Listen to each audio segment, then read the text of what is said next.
د ژغورنې نړیواله کمیټه نړیوال دی د افغانستان اقتصاد وژغوري. د ژغورنې نړیوالې کمیټې یا IRC ویلي د اسلامي امارت پر چارواکو د نړیوالې ټولنې بندیزونه د افغانستان اقتصاد له پښو غورځولی او له نړیوالې مالي سیستمه یې بیل کړی دی.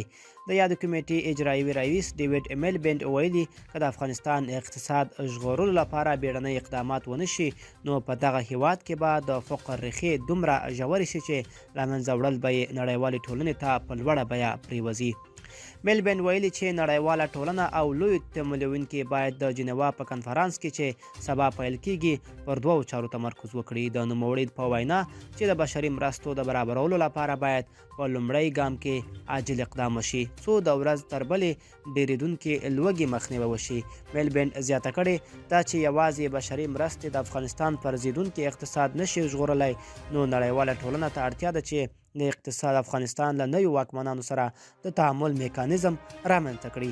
هغه زیاته کړې چې د افغانستان د اقتصاد د ژغورلو لپاره باید د افغانستان د مرکزي بانک د ظرفیت پر لوړولو کار وشي څو د خپلواک فعالیت او اقتصادي چارو د مدیریت جوګه شي.